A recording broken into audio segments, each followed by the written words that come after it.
Yo,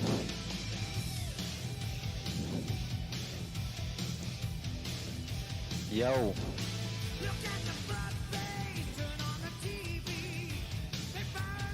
yo,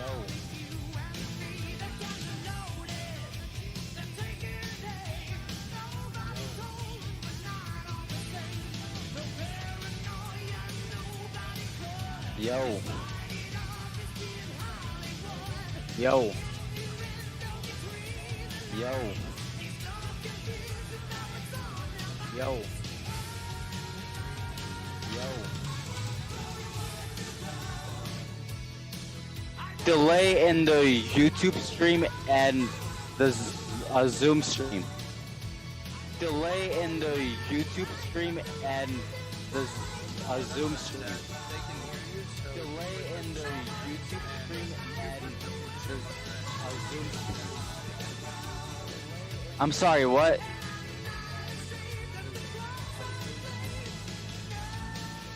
I'm sorry, what?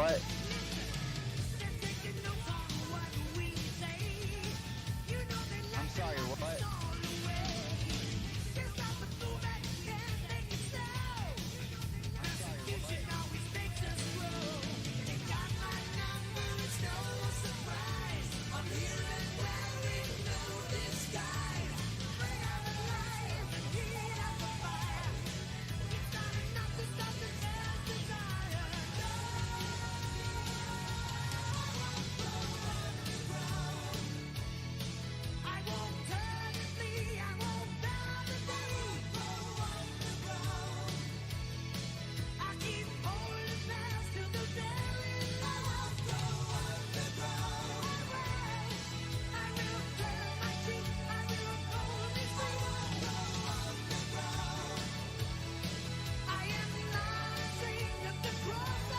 No problem.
That is a long song, dude. All right. Good morning, everybody from Vietnam. My name is Joshua, and I am here with And I'm- Sash. How are you doing What's up? today, Sash? I am very good. What about you? This is my first podcast. Let's see how this goes. Yeah, this is both of our first podcasts right here, especially on this channel. So you guys will have to forgive any technical errors we are going to have today. I'm still learning all this right now, but we should be crushing in no time. So today we've got one topic of discussion, and we're going to talk about how Donald Trump lost my vote in 2020. You can see here I am wearing my authentic Make America Great Again hat. Yep, this is actually from the U.S. Someone hand carried it over to Vietnam for me. So go ahead and fill your cup with whatever bitter brew you're drinking, guys, because we've got a lot to talk about today. So, Sash, first I want to begin this off with you giving an introduction. Okay. Why don't you tell me where you stand politically and what you think about Beau Biden and Donald Trump? Okay. Hey, first of all, you should put the communist pin on that hat. Or where's your We'll communist save pin? that for the election night. So All right. we'll keep that one going. But All right. tell me, Sash, where do you stand politically? Did you watch the first presidential debate? I watched bits and pieces. There's no way I was going to watch the entire thing. Oh, you didn't think it was entertaining enough for you, even with all that shouting. There were three parties in it, if you count Mike Wallace. So, Yeah. what do you think that it swayed any voters? Do you think anyone decided who they were voting on that day? No, I think what it did is that I think many people are not going to vote because of that. That first debate was a shit show, a Oh, complete shit show, man. you think it might have actually dissuaded potential voters from casting their vote at all? I see. I see. Yes, That yes. definitely could have been likely. So, what about yourself? Where do you stand? Are you going to be casting an absentee ballot from Vietnam? Nope. This is your first election in Vietnam, is that correct? Yes, this is Oh, my first one in Vietnam. I was here for the midterms 2 years ago, so oh, okay, yeah. gotcha. So, did you vote in 2016? Were you living in the U.S. at the time? Yes, I was. I did vote for Trump, but no more. Yeah, No more voting for me. that's the Yeah. same as me. I actually filed the absentee ballot. I did a mail in from Vietnam, but my home state is Maryland, so you could argue how effective it is. So today we're going to be talking specifically about why I won't be going through that trouble today and why I no longer have the respect that I once did for President Trump. And that is going to be an interesting one. So with that, we're going to get right to it, and we're going to move over to a quote I have here from an article called "I Bet You Thought," which is by David Freeman, who's the Federal Reserve, works for the Federal Reserve Bank of New York, and he talks about Okay. how commercial banks create checkbook money whenever they grant a loan simply by adding new deposit dollars in account on their books in exchange for a borrower's IOU. Have you ever heard the term checkbook money before, Shash? Nope.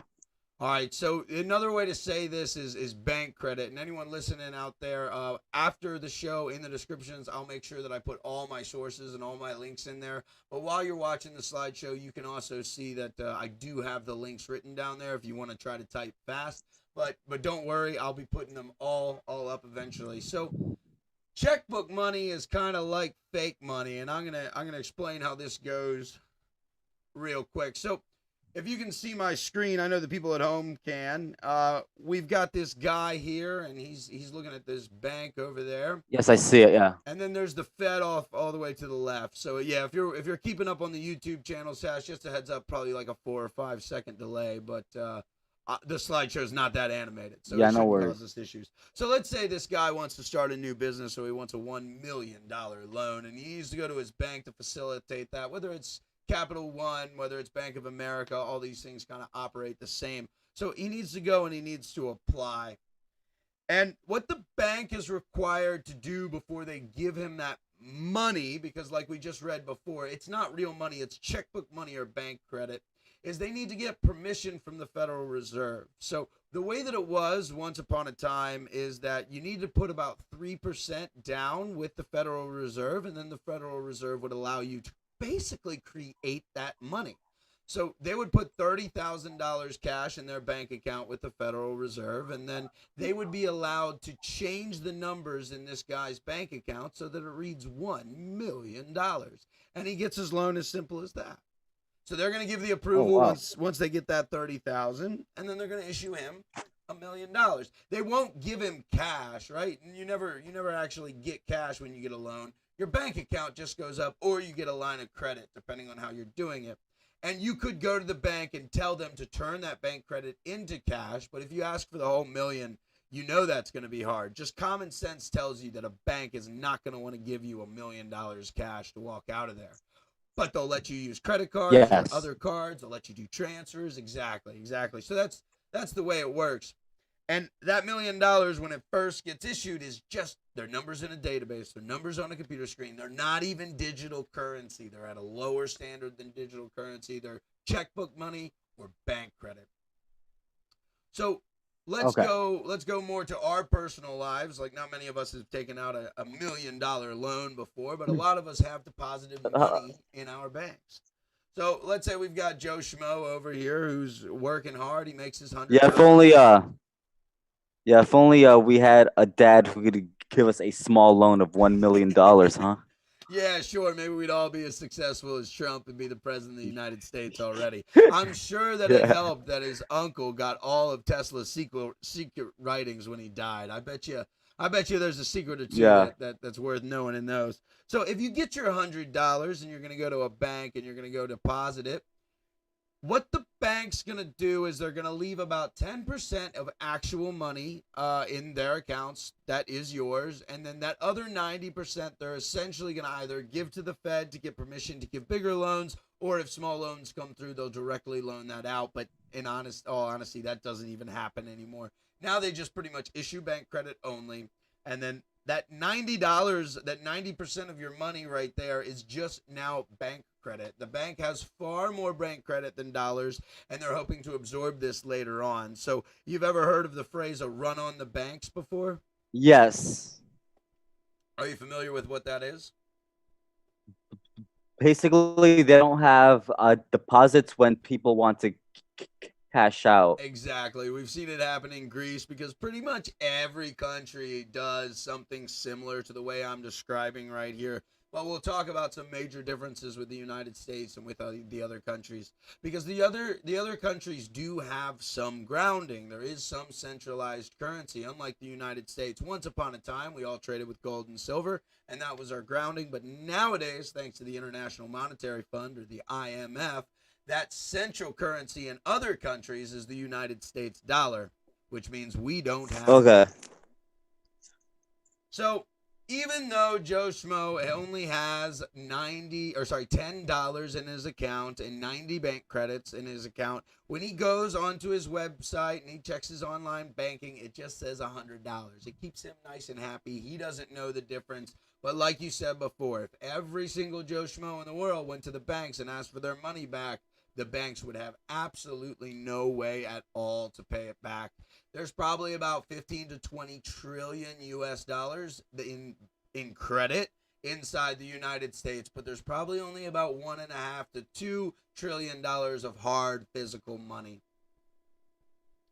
So Okay. you can see how this just multiplies, right? When a company needs to go to pay their payroll, they're going to take a loan out from the bank. Who's going to get permission from the Fed to create this bank credit. They're going to put 3% down, and then all these guys are going to get paid, and then all these guys are going to go back to the bank, pretty much the same bank usually. Look how often companies pretty much encourage you, use our bank or the banking will be so slow. Make sure our direct deposit works. Use the same bank as we do. So all these guys gather all that bank credit that they were just issued. They go put it in their bank. And then what does the bank Oh. do with that bank credit but loan 90% out again and again and again and again? And whoever that they pay with this, if they go buy a boat with their credit card, which is pure bank credit, somebody receives that money from the bank, and then they're going to put it in their bank. And then 90% of the money that they just got that was all bank credit for their boat gets loaned out in this never-ending cycle. It's the reason we're in such cancer that we are today. Okay. And when you look at countries like, I've got Philippines here on the right and Vietnam here on the left, let's say a company in Vietnam wants to buy something from the Philippines. The Filipinos Slow use. down, dude. Oh, Dude. sure. Dude. Slow down. The stream is starting to get really slow. All right. If I'm. Like I think it's All right. 20. Like I still see the Fed thing. Okay. Now I see Philippines and Vietnam. All right. So yeah, we've got a bit of a delay. I know you're watching on the stream, so I'll try to compensate for that. I apologize. So the currency should No worries. No worries. pop up soon. On the right hand side, the Yeah. Yeah. Philippines uses Yes. pesos. Dong. And as you know, because Left you're they here in use Vietnam dongs. with me, here in Vietnam we use dong. Yes.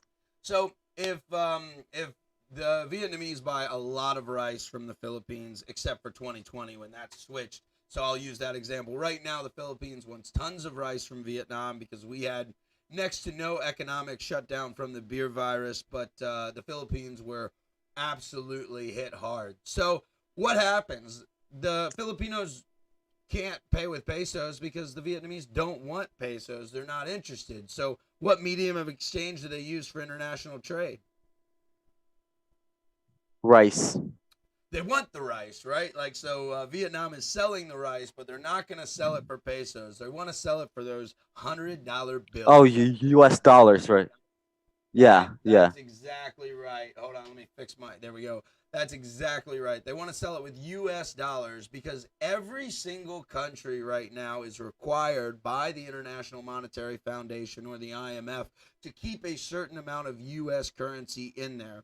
There's also the fact that Americans make fantastic products of pretty much everything. So if you have dollars, you can always turn it into goods because America has everything. You want steel, you can buy steel from America with dollars. You want corn, you can buy corn from America with dollars. You want avocados, we were talking about that last night.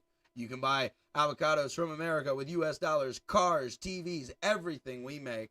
So there's really no limiting factor. Whereas you look at if you have 10 billion Yo, dong in your account, you can only buy yo. things that Vietnam has. Go ahead, Satch. I think something's up with your internet, or it might be mine. I think it's It's mine. yours. It's mine. Yeah, you're breaking up. My So internet connection is not. Yeah, it's not stable. no worries. We'll just keep on trucking. Yeah. So here is the number one problem that I've gotten. Here's the single most reason that I've taken off my trunk hat and don't wear it around so much every more is now the reserve requirements for these banks when they want to basically create currency. And now keep in mind, I'm not talking about actual US dollars. I'm talking about bank credits that pretend to be US dollars. And like I said, once upon a Okay. time, you needed to pay the Fed about 3% to be allowed to create this bank credit. But ever since COVID, Okay. that's changed here. And here I've got from the Federal Reserve.gov monetary policy slash reserve fact.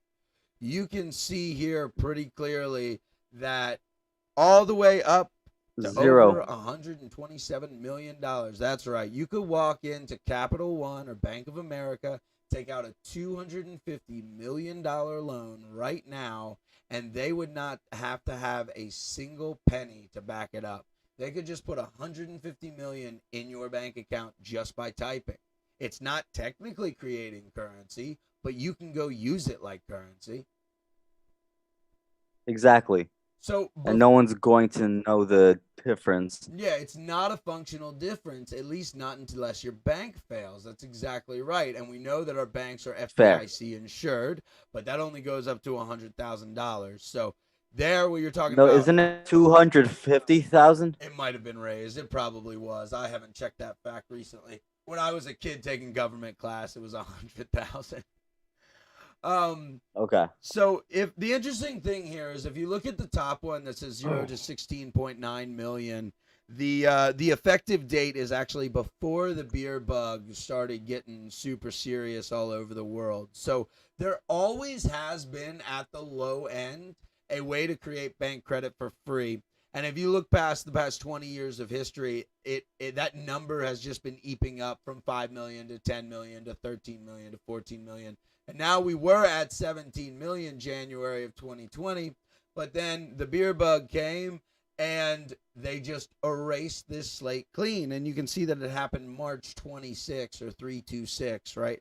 Completely changed everything. Now you could go take a $500 million loan out and your bank needs absolutely zero financial backing.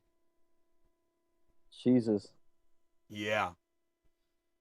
So it's interesting that you and I are here in Vietnam, especially while I'm talking about this. I'm going to be talking about a guy named Henry Kissinger, who I assume you know, but you know him? Yeah, yeah, yeah. Okay. He's the guy that basically masterminded the Vietnam War, right? Oh, you're right on the money. Actually, I was gonna talk about that. He's done a lot more evil things than the Vietnam War, but that is a big part, and that's why I'm tying it in. So he's got this quote. And you and I were talking about terrorism maybe like a week ago. Like, what does it really mean? Are some of these rioters or some of these malicious terrorists? And here's how Henry Kissinger defined it. He said what we in America call terrorists are really groups of people that just reject the international system. And that's a pretty terrifying thought. And like you accurately said, he was the mastermind behind pushing us into the Vietnam War. The real reason for the Vietnam War had nothing to do with communism and everything to do with the fact that Vietnam was trying to reject using the US dollar as a reserve currency. And the IMF said, oh, no, you don't. Okay. So if you don't follow Okay. along with our banking protocols, we bomb you into oblivion. And that's the end of it. We've Yeah. been doing this for a very long time. We've run the world's banking since 1946 when something started called the Bretton Woods era. And then we'll talk a little bit Okay. later. I know you already are familiar with Nixon taking us off the gold standard, but we'll get to that. Yes. So here we go. These are the reserve balances that all banks needed to have with the Federal Reserve. This is how much money they needed to keep in the Federal Reserve to prove that they were a bank in good operating status. And I'm sure your YouTube's about to catch up, but the audience is listening to it at the same time I am. So they can see that it's gone from August in 2019, where they needed to have $134 billion on hand just to operate and be in good standing for that FDIC insurance. And then April of 2020 comes, and they don't need a dime. Jesus Christ. It gets worse. We were talking Oh. before about the run on the banks and how much money a bank actually is required to have inside their vaults. Now, this might not mean your local branch has this much, but it does mean the headquarters of that bank once upon a time was required to have 50 to 100 billion dollars in their system. Oh, sorry, in cash, right? They had to physically have this, or they had to have it in other M2 assets. And now, once again, we see April 2020 runs around. How ironic that it's 420. This is all going down. That's not really an occult number. It's a fun one. 420. That's the day oil prices went negative, right? Everything is happening at the same time in this April. You're exactly right. I wasn't specifically talking about the 20th of April because I don't recollect the exact day. I was more talking the year. It was 2020 and it was April. So, but Yeah. you can see starting in April, the banks literally, and this is every bank in the United States to the listeners out there, every single one of them, they are no longer required to have any money in their vault whatsoever. And excuse me, I'm saying money. Mike Maloney would rebuke me. It should be currency because money and currency are not the same thing. And if we have enough time on our podcast, we'll talk about that today. So, zero US dollars inside major banks now. That's fucking retarded. Oh my Yeah, and God. you might say, but Joshua, like it's not like just because they don't have to keep the money there doesn't mean they're not going to keep the money there anymore. So like let's check that out. Let's take a look at our interest rates on excess reserves that was paid out by the Federal Reserve, and we can see perfectly coinciding with those passing, all interest cease. This isn't because the interest rate totally dropped, it's because there's no money left. Yeah. And I know Jesus. you were talking about specifically with me about, is Trump manipulating the markets, right? Like how is it that we're going through this recession, soon to be depression, of such mass proportions, but the Dow Jones index and the S&P 500 keep on climbing? Like how? It keeps rising. It Yeah. keeps rising, man. So let's take a look at how many assets the federal government owns. And then I wonder who's buying all those stocks to keep their prices from deflating.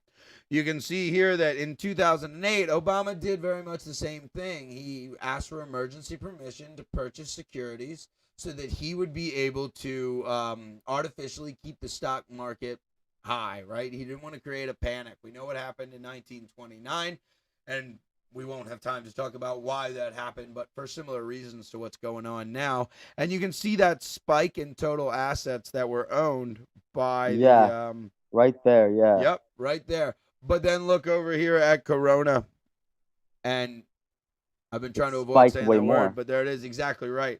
Like way, way, way more.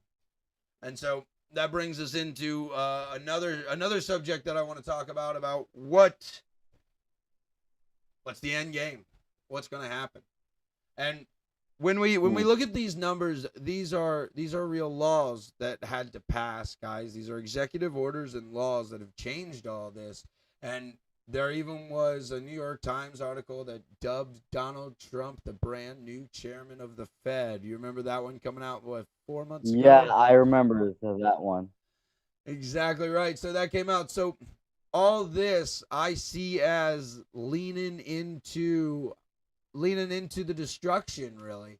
It's absolutely targeted towards a destruction of the US dollar, and there's not much that we can do to avoid this. These numbers only rise so far, and we're going to keep going, and we're going to talk a little bit more about it. But first, I want to jump into the difference between money and currency.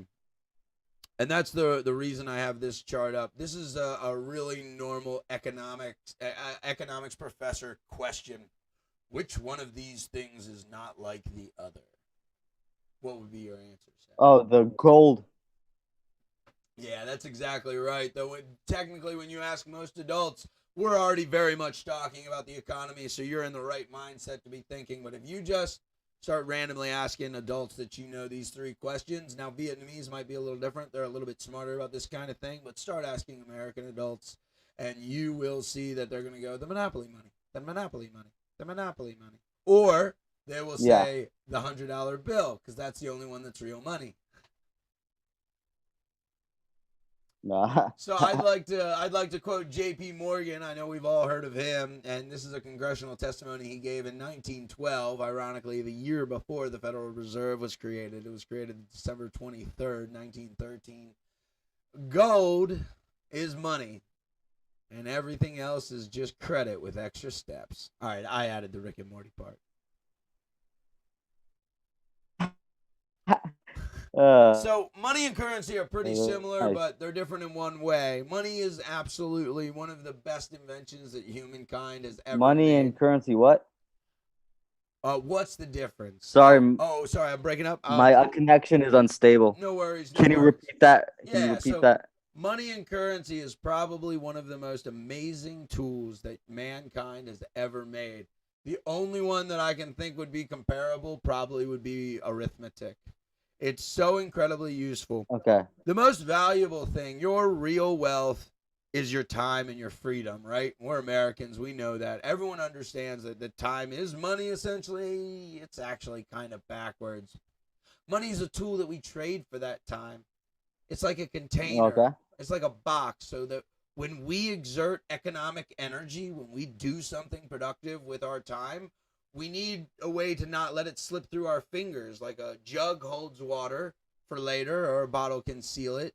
Money can seal that economic energy that we've spent, and keep it contained until we want to use that economic energy for something for our own benefit. And we look at gold and silver, and they began to be traded not quite as a currency, but pretty close to a currency 5,000 years ago. So, what is a currency? A currency, we know it's a medium of exchange. It needs to be a unit of account. You have to be able to count it. It needs to be portable, right? Like once upon a time, there were thoughts that oil could be the next money. Like in 2003, they were talking about Sorry, sorry, dude. The stream is lagging. Oh, no Sorry. worries. Can you repeat that? Repeat that. Sure. I'm also reading just about everything on my slides, so if it's taking a while, you can just listen as well. Um, so it needs to be. I'll throw everything up here so that they'll catch up as soon as possible. It needs to be portable. Oil now they're at record low prices, but in 2003, 2004, especially with the dollar and the petrodollar being so closely bound, there was this idea that oil is inherently useful. We need it for everything. Maybe this could be a type of currency for us, but oil is not portable, so it doesn't work. That's why gold and silver work quite well. It needs to be durable. Um, here in Vietnam, they make the money out of plastic. In the U.S., we use like this weird paperish cloth thing that keeps it lasting. But then let's take a look at those Egyptians 5,000 years ago who were using gold and silver that's still valid, right? It needs to be divisible. I need to be able to give you 20,000 dong, and you need to be able to break a 10,000 dong back to me, right? Just like you need to be able to Yeah. make change. And then the most important part for currency is fungibility. And that means that your dollar and my dollar are worth the same, even though they're different. Okay. Okay. And we see that with gold, right? Especially here, because Sasha and I live in Vietnam. Gold's pretty prevalent as both money and a currency here. So you can buy land with gold in Vietnam. That's completely legal. The only currencies you're allowed to use contracts in Vietnam are Vietnamese dong and gold. So the main Why thing that not? Wait. Why not U.S. dollars? you can do business contracts, but you can't purchase land for U.S. dollars in Vietnam. I'm not entirely sure why the government has that as their monetary. Oh, I am sure. Never mind. That policy was put in place before Vietnam entered into the IMF. So during the late 70s, after the war was ended, and the early 80s, before Vietnam was opened up to trade, they won the war, right? Like, I hate to break it to any Americans listening, Vietnam won the war, and they did not have to keep the U.S. dollar in their central reserve currency banks. So we use this thing called a SWIFT code. You've probably heard of them if you've ever done an international bank transfer. You need to know that international SWIFT code. So this is basically how the U.S. bullies every other country in the world, like Iran and Cuba, North Korea, things like this. If you don't adhere to our policies before we go to bombs, we make it so you can't internationally transfer currency. That's it. We block you from the SWIFT system. It's kind of messed up. And the U.S. is in complete control of that. I would say we're at around 80%. The IMF does have some say, but the IMF seems to be controlled by, if not the United States government, at least the government that's controlling the United States. You guys know the six-pointed star I'm talking about. So the main difference would be the store of value over time. Money stores value over time, and currency doesn't necessarily. And I think it's pretty clear that we've seen the U.S. dollar is failing at that, and I'm going to illustrate more pretty soon that it will fail even more dramatically. First, I want to go back and take a look at the history. We're going to do this super quick. Gold and silver has been the predominant medium of exchange pretty much as long as humans have been humaning. And that same gold that's 5,000 years old can be still used and smelted today. Even if it's ugly, you can shine it up and make it pretty. Gold and silver can be broken and then re-added together if you have enough skill, and you can do this with almost next to no loss. Especially now, our furnaces are so good, so it's got real divisibility. If I have a kilogram of silver, I can break it up into two 500-gram blocks, and if I have 10 100-gram blocks of silver, I can put them in a furnace and make myself a kilo block. 680, 630 BC, real money started to exist. So this would be like minting of coins. That's what adds that fungibility. Because if you go back to Egypt, even though they were swapping with gold, it was like, yo, check out my gold necklace. Can I get that camel from you? And so it still was a barter society, but there was just an inherent value in the bartering of gold and silver, so everyone knew it. But there wasn't really easy ways to check purity. There were, it's not true. They were pretty smart. They could put it in water and see the volume and the weight. So there were ways to check purity, but it wasn't quick. You had to get there and do math. It's not like walking up to a stall where I hold this and the seller knows it's 30,000 dong, knows how much that's worth, right? She has to evaluate every single piece of gold and silver to see what it's valuable.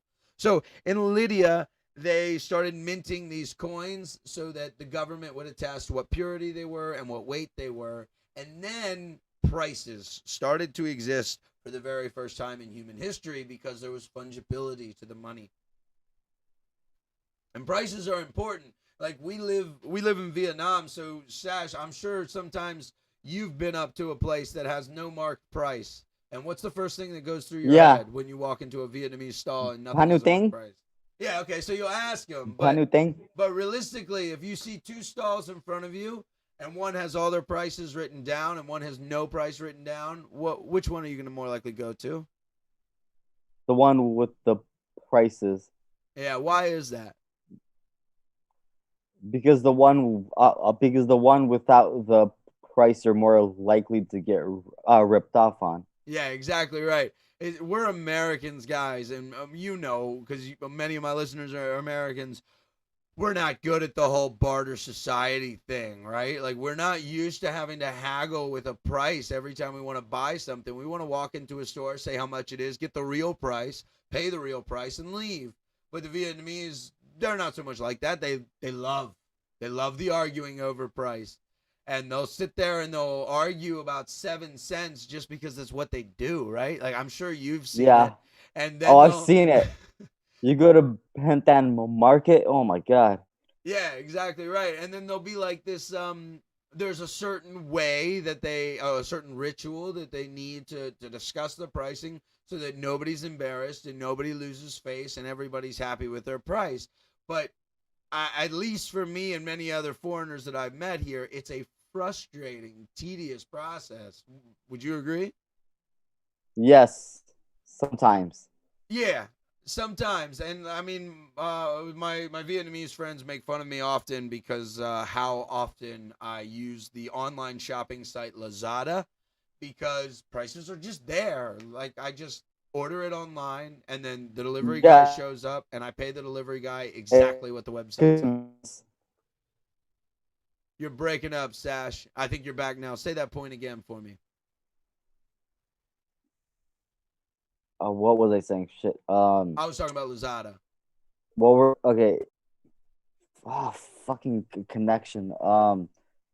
So you were saying the thing with Lazada, it's more convenient. Yes, I never get frustrated. I Like never get stressed. Shopee, Tiki, no. Yep. But All the the only same thing. problem with the only issue with Lazada is that there's way too much fake shit. Like I bought a Mac charger 1 year ago, and it was fake, and it actually fucked up my computer. Yeah, I definitely believe that. Especially something with Macs because they're like even the iPhone doesn't it let you know when you plug it into a non-iPhone charger and it's like, hey, we're watching you. Um, Not with the phones, but with the Macs, you can tell by the heat. Ah, I see. I've seen the message on some of my friends' phones, so I know there's some warning, but they do charge. I tend to only buy things on Lazada that are advertised as fake when it comes to that because you get a really great deal and you know it's a knockoff product. But you're right. If I needed like a Yeah, quality name brand, Samsung or Apple, I would need to go to a brick and mortar store. yeah, So exactly. once the money came, going a little bit back to economic history, once the money came taxes. And Athens was the first society to establish taxes and allow their people to trade freely, right? And it was such a phenomenal success and it built Western academia. I know that the Chinese had academia long before us. And now here we are 2,500 years That later. is the way Go ahead. the Chinese. What? Had The academia. The Chinese first had what? school was in China. It wasn't in Greece like we're told in school. God Confucius damn it. created his school and had scholars before Plato did. So a lot of the Internet, dude. I'm sorry. oh, no worries, no worries. I'm also talking to the listeners out there. Um, so yeah, like I was saying, the Confucius started his school before Plato, so the education is a little bit older than Athens. But here we are, 2,500 years later, Okay, okay.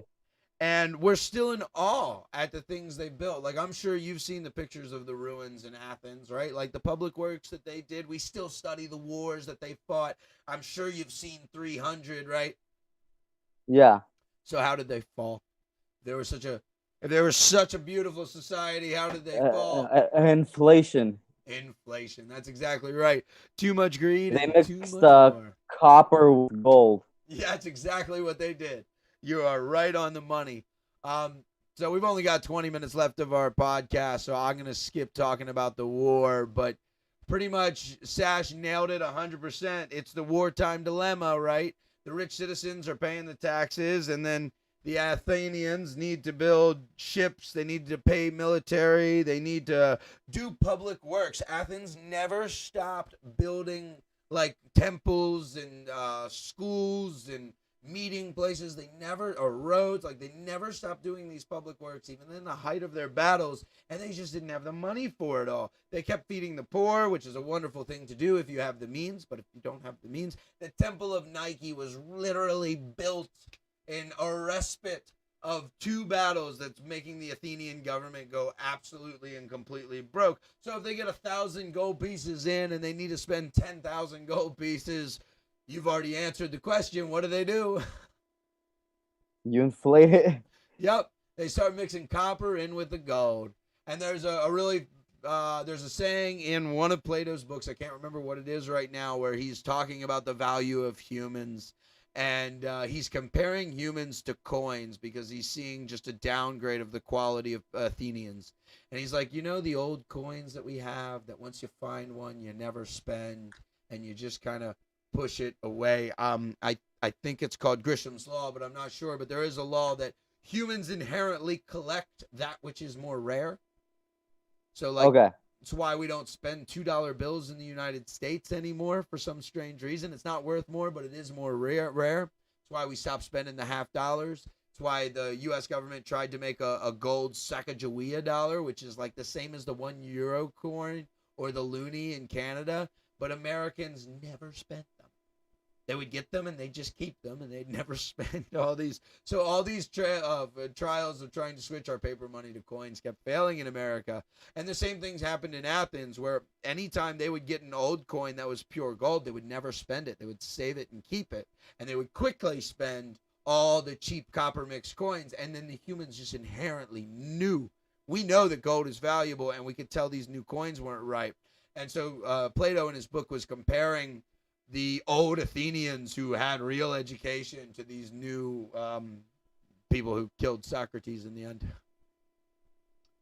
And so I'm gonna skip this because we're already kind of running out of time, and I've been talking the whole time. But you're right on the money. If the bills are too high, what do? The Athenian government began to mix gold coins and copper. And then at first, like, the prices were the same because the Athenian government was pretending they weren't doing this. But then people stopped spending the gold Okay. coins. And then the gold coins actually had a price. And for the first time in human history, there was a price for gold. Now we know the price of gold, right? When we drive by District 5 here in Saigon, we see gold price, gold price, gold price, gold price, gold price. The Vietnamese love their gold, guys. More power to them. They're very, very smart people. They know what's coming, and they're preparing for it. So eventually the Athenians just minted their government into oblivion. The prices rose so fast that there was no longer any stability. They couldn't pay their shipbuilders to maintain their navy. They couldn't pay their military to maintain their city. They couldn't pay their masons to maintain their walls. And then in 404 BC, the Athenians surrendered to Sparta and fell to they felt they were once the most powerful city in all of Western civilization, and then they just became a pale, decrepit satellite of Rome. We're going to move through this one fast, too. So this is the Weimar Republic in Germany. In 1873, Germany creates the mark, and we call it the gold mark now, but it was just called the mark then. It was as simple as 2,000. That was the first Reich, right? I suppose it would be. I'm not entirely sure, to be honest with you. I've only when I've read about Reichs, I've only specifically read about the Third Reich. It makes sense. Yeah, it would be the right time. Yeah. So the Second Reich, would that be World War One? The Second Reich was like, it was only like 200 years, I think. I'm not sure, but it went away after they got blamed for World War One. Oh, okay. Then this would be if you're saying the Second Reich lasted 200 years, this would be the Second Reich then, because this gold mark started in 1873. Okay. All right. So. Okay, yeah. That would be Second Reich. Yes. Okay. So then, cool. Glad we got that clarification. So In 1873, Germany creates the mark, but it was bound statically to gold. 2,790 marks was 1 kilogram. So the Vietnamese measurement for gold is a lung, and I put that in reference for I've reused some of the slideshow. Here is what the mark looked like. Today, a lung of gold, just so everyone out there, it's 56 million Vietnamese dong. That's about 2.5 grand. A lung is a little bit more than an ounce. In 1914, World War I starts, and Germany removes the mark from the gold standard. Then, 1914 on, if you're talking to a historian, we then call it the paper mark. Okay. So, from 1914 to 1918, the amount of marks that existed inside Germany multiplied by 4. Okay. But prices did not raise. Bread was about a quarter of Prices did not raise. Did not raise. We'll talk about why in a second, but that's exactly right.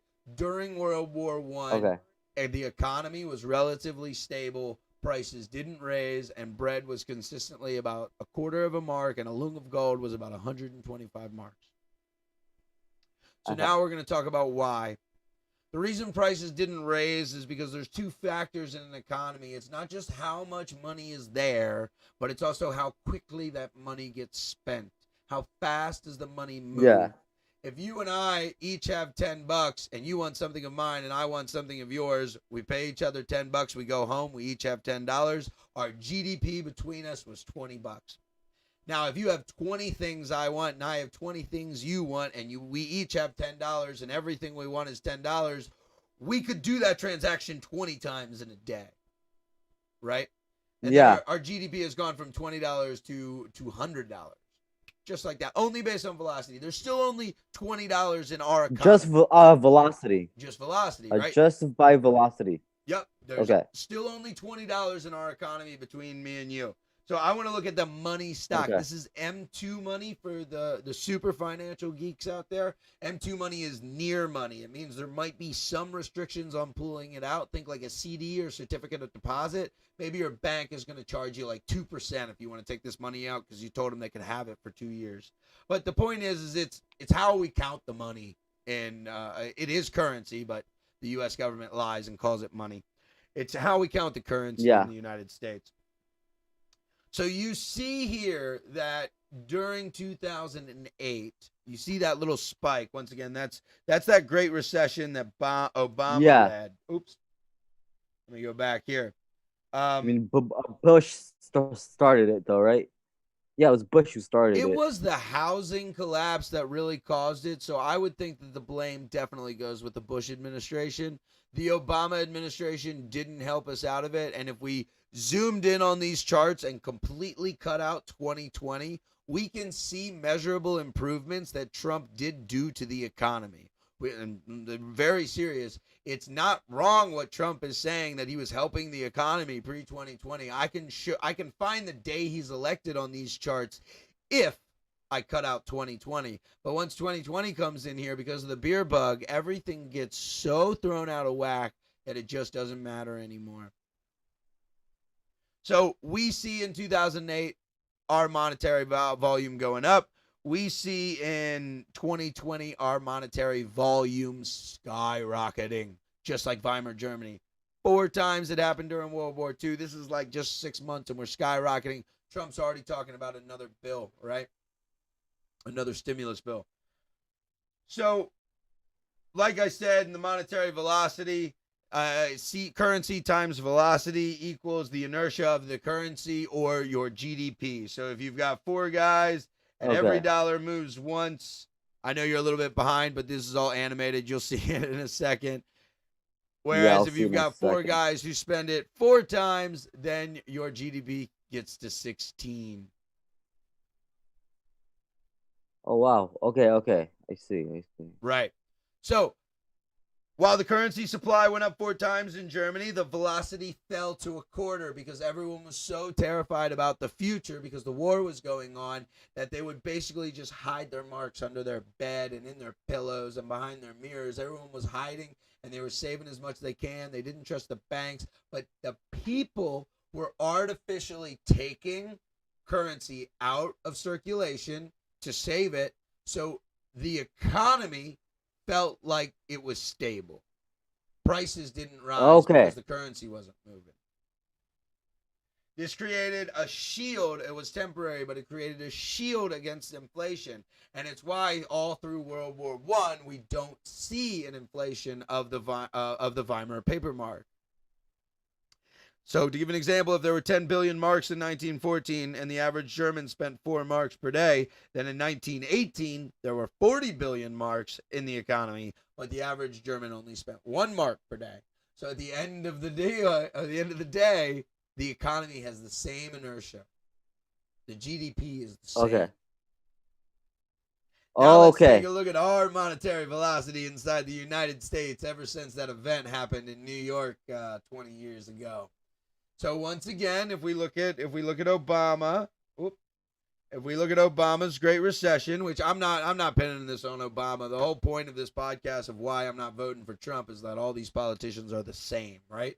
So you're apt in saying that what happened with the housing market fiasco absolutely influenced the 2008 downturn, and you can see Americans. Of course, yeah. Americans got scared, and we stopped spending.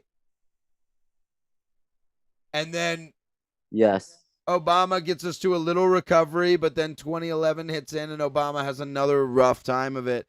And here's a pretty clear indicator that Obama wasn't pulling us out of a recovery. But you see, Trump comes in, and you see this little tiny peak up. Yeah, bump. Yep. A little bump up, yeah. Like I said, if you cut off 2020, you can make a great case that Donald Trump was a fantastic economic president. But then 2020. And now look at our velocity. Terrifying. Up, down. Up, down, Yeah. up, down. Yeah, up, down until 2020, and then gow. So the German people started to spend faster. The German government had a bunch of debt to pay off. I can't remember the name, but they were owed reparations for all the World War I stuff they did. There was a certain name, and so they brilliantly negotiated the agreement so that they only had to pay in marks. They didn't have to pay in gold. So then the government just fired up every single printer they had and just started printing like crazy. So I know you're behind on the slideshow, but I'll just read these aloud. In 1918, bread cost a quarter of a mark. In 1922, bread cost 3 marks. In January of 1923, bread cost 700 marks.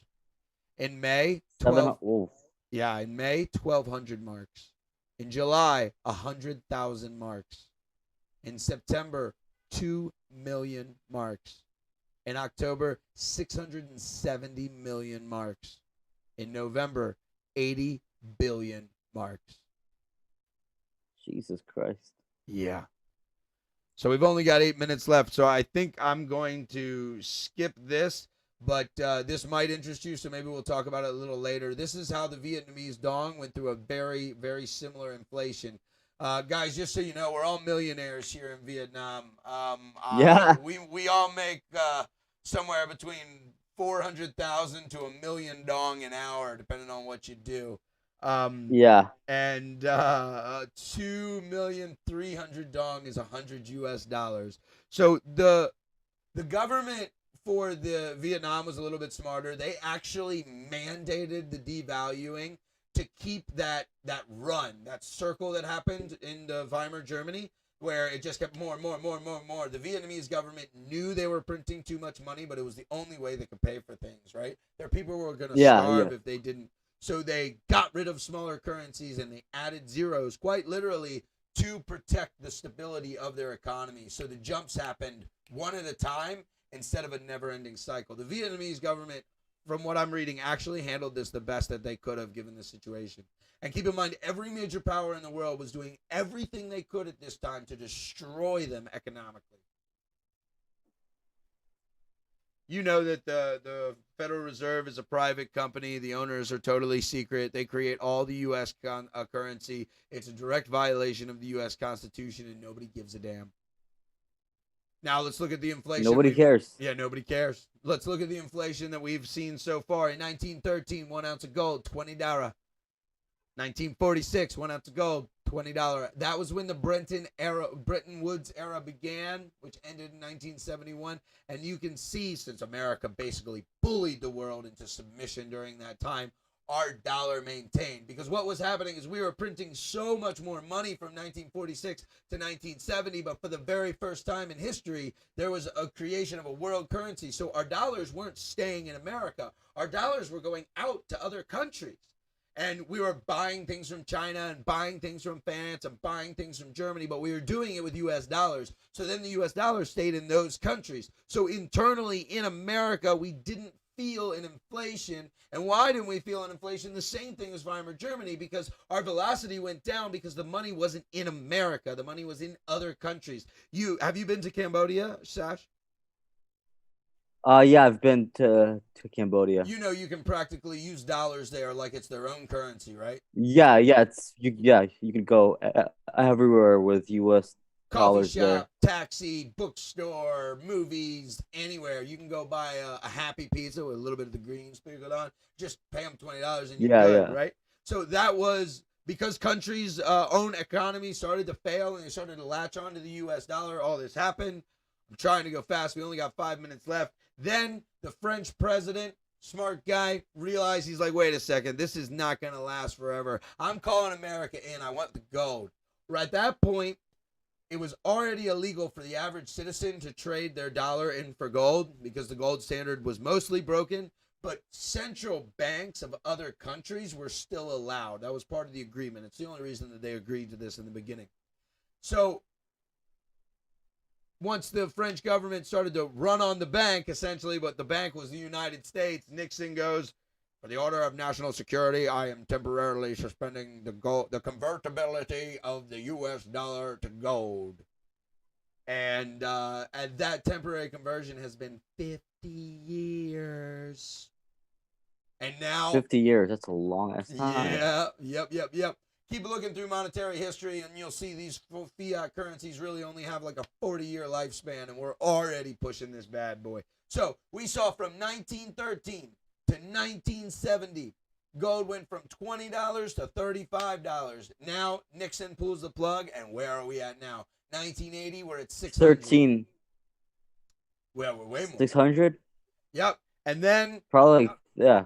And then in 1999, gold hit this crash. Gold and silver hit this crash. Everyone started to believe in American exceptionalism. A bunch of countries in Africa failed and South America failed, so they started to use U.S. currency. And the United States government started to sell gold and silver privately to try to crash the prices. But once that event in New York happened in 2001, gold prices caught right back up to where they were because people stopped believing in this. And that's why we've seen, even just in this corona time, we've gone from 1,800 to over 2,000 gold. This is a pretty scary thought. Jesus. In comparison to everything that's happening. This is from Henry Kissinger again in 1991. Today, America would be outraged if UN troops entered Los Angeles to restore order. Tomorrow, they will be grateful. This is especially true if they were told that there was an outside threat from beyond, whether real or promulgated, that threatened our very existence. It is then that all peoples of the world will plead to deliver them from this evil, the beer bug. That one thing every man fears is the unknown. It's why Trump keeps calling it the invisible enemy, right? When presented with this scenario, individual rights will be willingly relinquished for the guarantee of their well-being granted to them by the world government. I'll wear the mask. I'll socially distance. I'll stay home. Just protect me.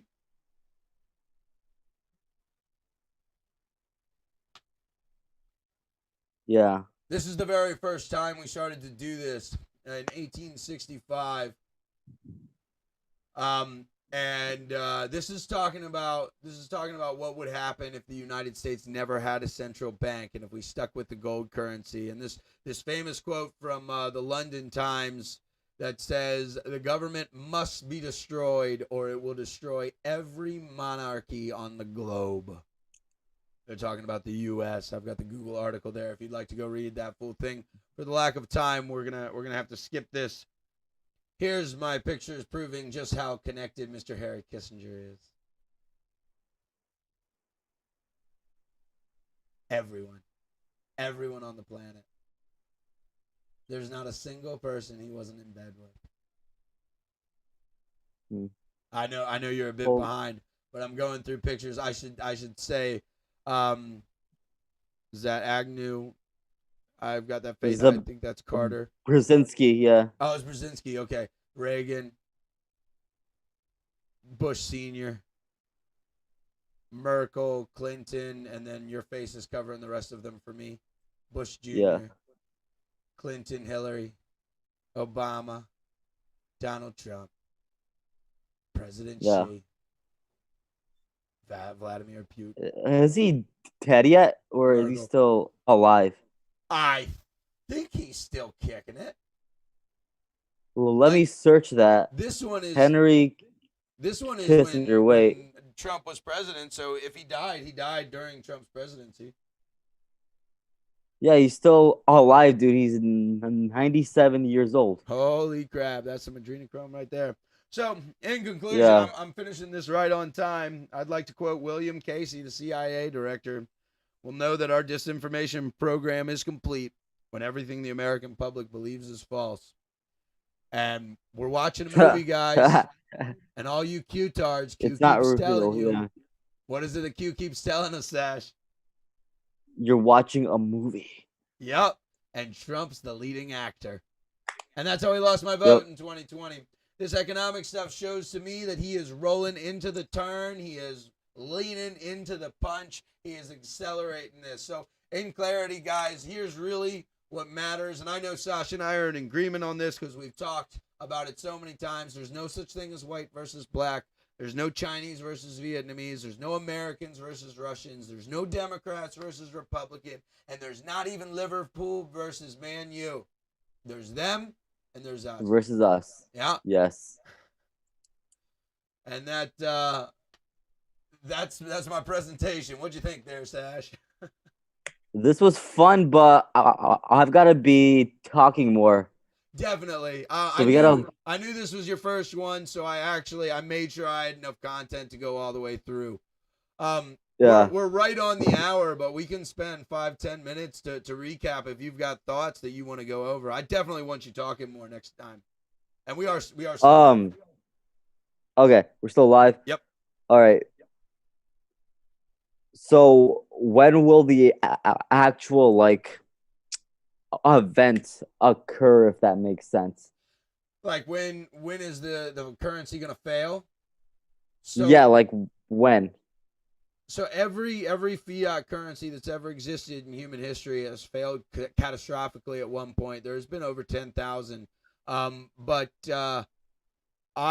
when do people realize it though? Right. See, that's what we're waiting Because when for. they realize it is when it fails. Yep, when the velocity starts to go back up and people no longer trust the money be sitting in their bank or sitting in their home, and they start to rush to spend the dollar as fast as possible.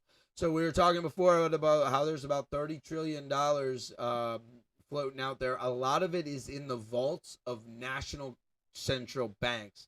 Like China, I believe, has around $8 trillion.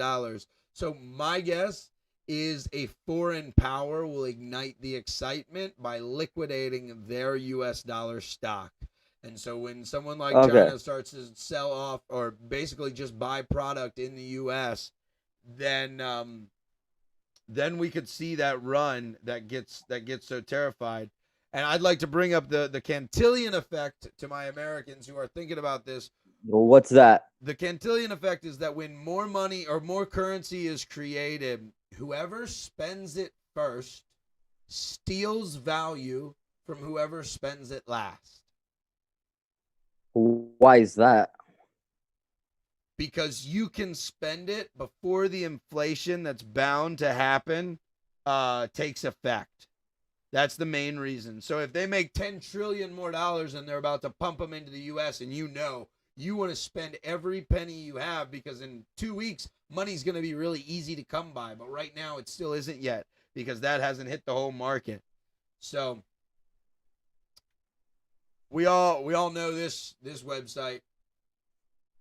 Oh, it's taking what website? This is taking a little bit longer to What load than website? I intended. Give me a second. The U.S. debt clock is what I'm about to pull up here, but Oh shit! Yeah, yeah. We all know that website. We're at what?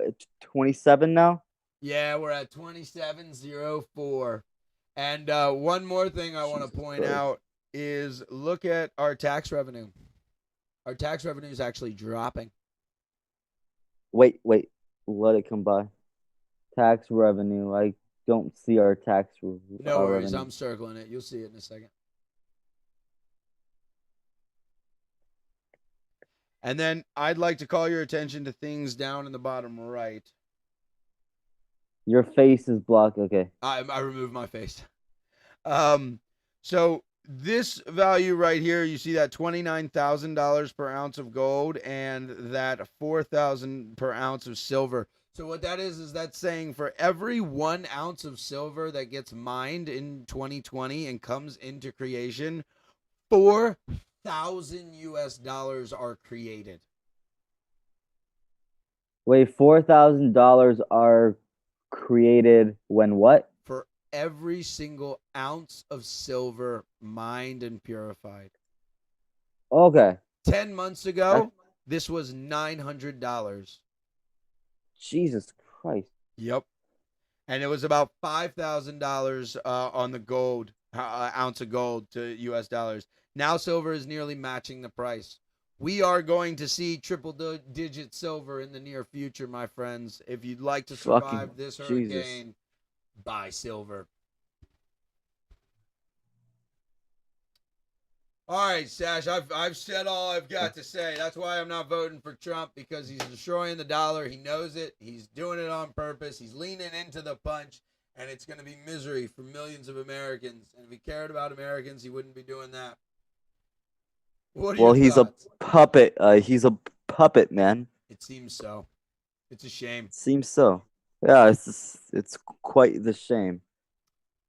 It's I think Biden is going to win. That's how these riots stop. Yeah, I mean it's a weird rock and a hard place. Like what? You vote for Trump, the riots continue. You vote for Biden, it stops. That's the literal definition of terrorism right there. No, but the thing is though, is that the people know it's the Democrats that are doing it, but they'll still vote for Biden to to Yeah, make it stop. they just want to be comfortable again. Do you Yeah. do you think that the election will be fair, or do you think elections are ever fair? I think the winner has been decided by now. I mean, Yeah. The old phrase, American presidents aren't elected, they're selected. selected. Yes, Yeah, yeah. exactly. I think that I say that Trump wins on the night of, then maybe in 1 week they magically say it's a Biden. Oh, Interesting. who knows? Yeah, Interesting. because those mail-in ballots are, I don't trust that shit. Yeah, I don't think anybody does. So, guys, if you're listening, go ahead and subscribe to our channel. Good morning from Vietnam. Sash and I will be coming to you live every morning on Monday morning. It's night for us. We started streaming at Yeah, six it's thirty seven p.m. thirty p.m. here. Yeah, Yeah, but I think we're gonna, as we get a little bit better at this and the Sash gets more yeah, comfortable and gets involved, we're gonna be really great to listen to as you start your day and have a nice cup of coffee. And what one thing Sash and I are really looking forward to. You want to tell them about election night? Oh, so on the day of the election, we're going to be at our favorite restaurant streaming, Yeah, we're gonna and we're set up. going to, Go. we're gonna be drinking beer while we follow it live. All night for So us. So we're gonna start at like 10 in the morning our time. It'll be the first good morning we wish you that's actually our morning. And we're gonna try to yeah, get a bunch of guests. Like I've got some yeah, political science teachers I want to invite. Sash, you told me you had a couple interesting people you wanted to invite too. So since we'll be streaming yeah, for so yeah, long, we want to have a hot mic so that if anyone wants to sit down and say a piece, they can. And and I'm we'll go ahead. probably be very drunk too. By the We'll time the pro- election is called, if we're not drunk, we're not doing it right. yeah, exactly, exactly, shit. Yeah. And I also plan to have the tech side figured out by then to enable you Okay. guys to Okay. call in, so that Yeah. not only will we have a hot mic live in Vietnam for anyone who wants to come, and if anyone in Vietnam is listening, we will be at Bollywood at 207 Bui Vien, District 1 in Saigon. That's where you can find us. Starting Some of at the best food in town. Oh yeah, some fantastic Indian food and some great prices, great beer. We'll be streaming there, but for those of you in America, you will. I'm not sure how I'm gonna do it yet. Whether it'll be a Zoom meeting or a StreamYard or something, or maybe it'll just be a U.S. phone number to call in. But we will enable a way so that you can come in and you can say your sense. And I promise you guys, it is going to be the most fun stream on election night. It's gonna be better than Yes. anyone's. We're gonna be having a blast no matter what happens, and it's just gonna be smiles and jokes and laughs and happiness, because in this dark world, that's all we freaking got. Yeah. Hey, hey. With your MAGA hat, put the communist pin Yeah, on it. I certainly shall. I'll be wearing my commie pin. All right, guys. Thank you very much for watching. I want you to have a wonderful morning, and Sasha and I will see you next week.